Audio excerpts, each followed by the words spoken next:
In a small farm in Norway, there lived a young man and his wife who loved each other very much. But if you could see them at home, well, it may not be so easy for you to tell. One day, the husband came home and looked about. He didn't like what he saw. "This place is a mess," he said. "What do you expect?" said his wife. "There is yarn to spin and dinner to be made. Our house is small, and we have a baby to watch." "It looks like the cow walked right through here," he said. "What if she did?" said the wife. "It wouldn't be the first time." "When I come home," he said, "our place should look better than this. I live at dawn and walk all day in the fields." "Is that so?" said the wife. "And who is up before dawn? Who do you think goes out to the hen house so there is a hot egg breakfast ready for you?"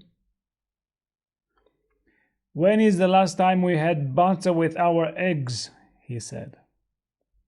"It takes a long time to make butter," said the wife. "You should try it." "Maybe I will," said the husband. "I bet I could do everything around here just perfect." "Really?" said the wife. "If you are so sure, let us swap places for a day. I will farm the fields and you can take care of the house. To spend the day walking up and down rows of dirt sounds like a vacation to me." "You're on, wife." And the two of them shook hands. The next morning, the wife picked up a sickle, that is a tool used for cutting hay. And with the sickle over her shoulder, she headed out the door. When she was gone, the husband said to himself, "I will show her. First, I will start that butter." He pulled out the butter churn and poured in some cream. He turned the crank over and over. Crank, crank, crank. "Now I must have something to drink," he said. "We have a barrel of apple cider in the basement. I will get some." In the basement, he had just pulled out the tap from the barrel when he heard the pig walk inside. Oh no, that pig will knock over the butter churn. The husband ran upstairs, but alas, it was too late. All the cream had run out. The pig was having a fine time with its nose to the floor, licking the rich cream. "Shoo! Get out of here!" yelled the husband. At last the pig was shouted and shooed out the door. But all the noise woke up the baby, who started to cry. The husband remembered the tap in his hands. With the hole open, did the apple cider all run out of the barrel? He rushed down to the basement. As he feared, the cider lay in a big puddle on the floor. The baby was still crying. "I must deal with the baby, then go back to making butter," he said. He settled the baby, then he put more cream in the butter churn. Crank, crank, crank, all over again.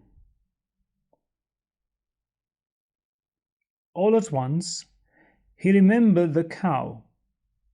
She had been shut up in the barn since morning. She had not been milked or fed, and it was nearly noon. Then the husband got an idea. It would take too much time to lead the cow out to the pasture. So what if the cow could eat grass from the roof of their house? For you see, long ago, people put grass on top of their houses for a roof. All I have to do is lean a plank from the roof to the ground, and the cow will be able to walk right up to the roof. And he felt very good about himself. But the husband knew that before he went out to get the cow, he must take the butter churn, for the baby was crawling on the floor and could tip it over. So he put the churn on his back and then headed to the barn. But first the cow must have some water, so he went to the well to pull up a bucket of water. As he bent over the well with the bucket of water, all the cream from the churn spilled over his head and right down into the well. By then it was time to start dinner. As he was making the porridge, he started to worry. What if the cow fell off the roof? So he climbed up and tied a rope around the cow. He dropped the other end of the rope down the chimney, and when he went inside, he tied the other end to his leg. The husband was setting the pot of porridge on the fire for dinner when the cow indeed did slip off the roof. As she fell, she dragged the husband right up the chimney. The cow hung in the air outside, swinging back and forth, and the husband hung upside down, stuck in the chimney. In the fields, the wife had waited a long time for the colt to come home for dinner, but no call did she hear. So at last she decided to go home. When she did, much to her surprise, there was their cow swinging back and forth in the air. Very fast she cut the rope with her sickle. When she did, in a flash, down dropped the cow. At the same time, down fell her husband, head first down the chimney. When the wife walked inside, there was her husband with his head in the porridge pot. "What happened to you?" cried the wife. His face was in the porridge, so she could not hear what he was saying. "Let me help you out of there," she said. Soon he was standing up. The wife ran a finger up his cheek and tasted the porridge. She said, "Not done." "I am done," said he. "No more work in the house for me. How do you do it every day?" The wife picked up the baby. "I do what needs to get done," said she. "I just hope there is enough porridge left in that pot for supper." "Sit down and rest," said the husband. "I will get what is left of it this time. I must say I am glad you are the one to take care of all the hard work in this house."